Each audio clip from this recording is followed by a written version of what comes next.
got a guy that we're going to need to test Khabib. You're going to need a guy who can keep the fight standing, who can test Khabib on the feet. Some guy who's going to be able to stuff some of those takedowns. Those guys don't come around often. Well, not with him. Tough. When you see what he did to RDA, he ragdolled Dos Anjos, which is crazy. I mean, I do not know. There's a timeline of Dos Anjos' dominance, right? That's a strong 70. Yeah. Yeah, Dos Anjos is a strong 70.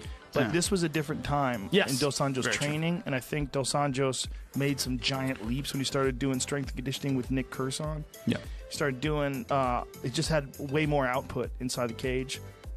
But the crazy thing was that Dos Anjos is one of the best grapplers in the division. Yeah. And you see what he was able to do with Neil Magny.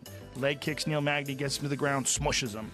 You know, I mean, his fucking ground game is really legit. So to see him get ragdolled by Khabib, you're like, how is he doing that to RDA? You know? It's nuts. At 55. Yeah. Yeah. He's something special. So it's like, who is left at 55? Especially now that Dos Anjos has moved on successfully to 170. Who the fuck is left that's going to be able to keep the fight standing? You know? That's the tough part. I don't think there are many answers. I really don't know either, man. I think they got to put together the Ferguson fight pretty quickly.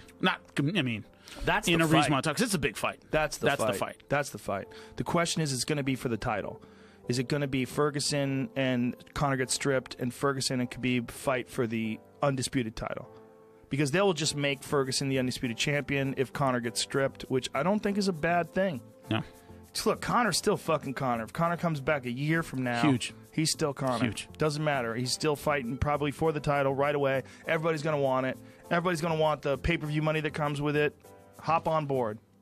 But Tony versus Khabib is very interesting. Yeah. Very interesting. Khabib is a guy you have to get his respect. Yeah. And You Tony have to give him a reason to back up. Tony knows how to fight off his back. Very good. Yeah. Very dangerous off his back. Not just dangerous off his back in terms of submissions, but very good defensively off his back.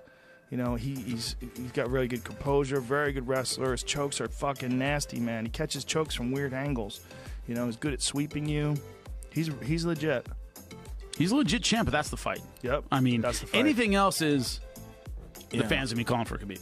Yeah, it's just what do you do, though? Like, what do you do and how do you do it? Do you strip Conor? That's always the question, man. Because if Conor's like, fuck it, I want to fight Tony in Dublin. If he decides to come back and fight Tony, and then the winner fights Khabib in Russia, the world explodes. That'd be huge. That'd be the biggest thing. That'd be fantastic. The winner fights Khabib in Russia for the undisputed title. You ever call a fight in Russia? No, but Khabib's going to ride a bear out to the cage. It's gangster, man. Put a cage over It's the literally bear's gangster. face. It's really it's a mobbed up place. Is it? It's fun there, yeah. How many times did you I think 4. for Bellator? No, when I was with M1, they were running out of Russia. That's right. Yeah, so I did. That's right. St. Petersburg, and then I did. Did you enjoy it? Oh man, I had a great time. Yeah. Yeah. How's the food over there? Food's good. I don't like the way you said good. No, the food's good. The food's good. It's not like you're not known for it. All right, so I got to tell a story. We're on this ship in the Neva River, and it's owned by one of the guys who runs M1. And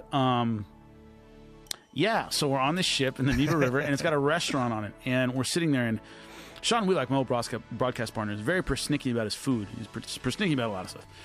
And we're sitting there with our boss and everything, and the guy who runs this ship, this big heavy in St. Petersburg, who's affiliated with M1, serves us this borscht, which is like, you know, a beet stew, basically.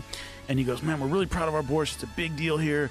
And, we hope you enjoy it. It's a point of honor for us. And he walks away, and Wheelock looks at the bowl and goes, I'm not eating this. I don't like it.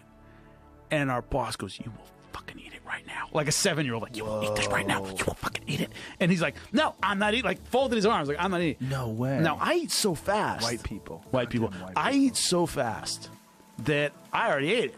I like borscht, so I just ate it. And I set my thing down. The guy who was all proud of his borscht turns around and is heading back to us, and my boss looks at me and goes, points to Sean's food, and I grabbed it, and I drank an entire bowl of that shit and threw it down before the guy came back. And he saw that we had fish. Oh, thank you so much. It was so good. You drank Sean's too? Sean was just refusing to touch it. Persnickety is a nice word. Persnickety. I like how you use that. That's He's a very good, selective about it. but it's a nice way. Like, nobody can get mad. Yeah, it wasn't like he was like, he calls someone persnickety. Picky. Yeah, you're not Picky. saying they're a complaining bitch. No.